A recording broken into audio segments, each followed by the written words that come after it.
Assalamualaikum warahmatullahi wabarakatuh.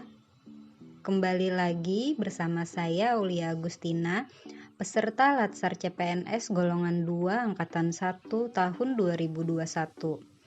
Pada kesempatan ini, saya akan menyampaikan podcast tentang penerapan asas-asas pelayanan publik pada Undang-Undang Pelayanan Publik Nomor 25 Tahun 2009.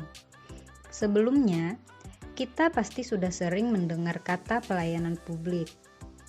Nah, apa sih yang dimaksud dengan pelayan publik? Dan siapa saja pelayan publik itu?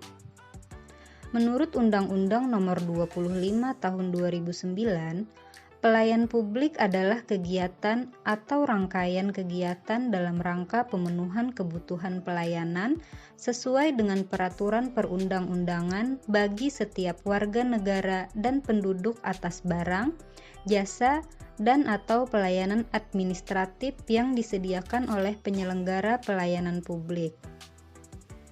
Penyelenggara pelayanan publik yang selanjutnya disebut penyelenggara adalah setiap institusi penyelenggara negara, korporasi, lembaga independen yang dibentuk berdasarkan undang-undang untuk kegiatan pelayanan publik, dan badan hukum lain yang dibentuk semata-mata untuk kegiatan pelayanan publik. Pelaksanaan pelayanan publik yang selanjutnya disebut pelaksana adalah pejabat, pegawai, petugas, dan setiap orang yang bekerja di dalam organisasi penyelenggara yang bertugas melaksanakan tindakan atau serangkaian tindakan pelayanan publik. Jadi, dapat disimpulkan bahwa pelayan publik adalah orang-orang yang bekerja di institusi pemerintahan atau swasta yang membantu masyarakat dalam pengurusan barang, jasa, perizinan, dan administratif. Selanjutnya, yaitu asas-asas pelayan publik pada Undang-Undang Nomor 25 Tahun 2009. Ada 12 asas-asas pelayan publik. Yang pertama, kepentingan umum, yaitu pemberi pelayanan tidak boleh mengutamakan kepentingan pribadi dan atau golongan.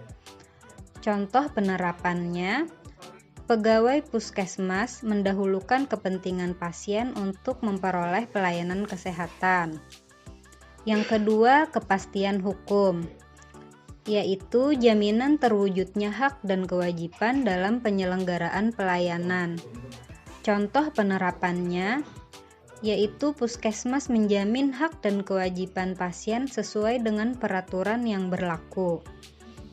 Yang ketiga, kesamaan hak, di mana pemberian pelayanan tidak membedakan suku, agama, ras, golongan, gender, dan status ekonomi. Contoh penerapannya yaitu memberikan pelayanan kesehatan terhadap masyarakat tanpa membedakan latar belakang. 4. Keseimbangan hak dan kewajiban, yaitu pemenuhan hak harus sebanding dengan kewajiban yang harus dilaksanakan baik oleh pemberi maupun penerima pelayanan.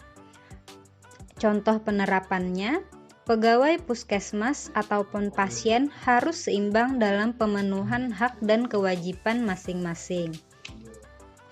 Yang kelima, keprofesionalan, yaitu pelaksana pelayanan harus memiliki kompetensi yang sesuai dengan bidangnya. Contohnya, pemberian pelayanan kesehatan sesuai dengan kompetensi dan tupoksi sebagai seorang perawat. Yang keenam, partisipatif, yaitu peningkatan peran serta masyarakat dalam penyelenggaraan pelayanan dengan memperhatikan aspirasi, kebutuhan, dan harapan masyarakat. Contoh penerapannya, pihak puskesmas mengadakan rapat lintas sektor yang melibatkan dinas kesehatan, camat, lurah atau kepala desa, dan tokoh masyarakat lainnya yang bertujuan meningkatkan pelayanan kesehatan. Yang ketujuh, persamaan perlakuan atau tidak diskriminatif, yaitu setiap warga negara berhak memperoleh pelayanan yang adil tanpa dibeda-bedakan. Contoh penerapannya yaitu pegawai puskesmas memberikan pelayanan dengan baik, sopan santun kepada setiap lapisan masyarakat yang memiliki kepentingan di puskesmas.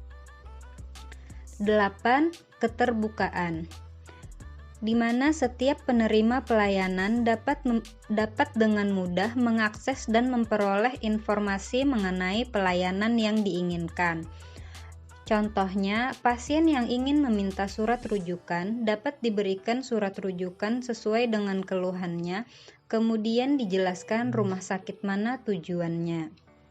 9. Akuntabilitas, yaitu proses penyelenggaraan pelayanan harus dapat dipertanggungjawabkan sesuai dengan ketentuan perundang-undangan. Contoh penerapannya yaitu pegawai puskesmas membuat laporan kegiatan masing-masing. 10.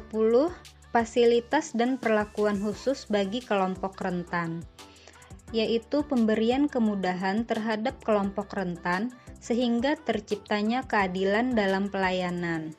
Contohnya, di puskesmas ada poli khusus lansia, di mana agar lansia mendapatkan kemudahan dan kecepatan dalam mendapatkan pelayanan kesehatan. 11. Ketepatan waktu, yaitu penyelesaian setiap jenis pelayanan dilakukan tepat waktu sesuai dengan standar pelayanan.